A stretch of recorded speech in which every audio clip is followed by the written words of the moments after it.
একজন মানুষের যেমন শরীরের জন্য মাথা দরকার, অর্থাৎ যার মাথা নেই তার শরীরের কোনো মূল্য নেই, ঠিক তদ্রূপ যে ব্যক্তির জীবনে নামাজ নেই, যে ব্যক্তির জীবনে ৫ ওয়াক্ত নামাজ নেই, তার জীবনের অন্য ইবাদতের কোনো মূল্য নেই।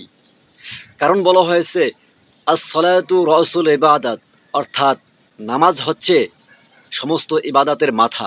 অর্থাৎ কাল কিয়ামতের ময়দানে যে ব্যক্তির নামাজ ঠিক থাকবে, আল্লাহ রব্বুল আলামিনের দরবারে তার সমস্ত আমল ঠিক থাকবে। আর যেই ব্যক্তির নামাজ ঠিক থাকবে না, আল্লাহ রব্বুল আলামিনের দরবারে তার অন্য কোনো ইবাদতের মূল্যও থাকবে না।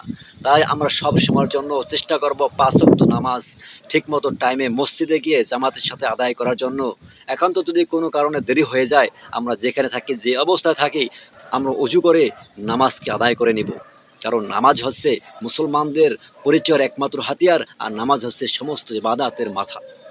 তাই আপনার শরীরের জন্য যেমন মাথা দরকার, সমস্ত ইবাদত আল্লাহর দরবারে কবুল হওয়ার জন্য অবশ্যই আপনার সলাৎ বা নামাজ দরকার।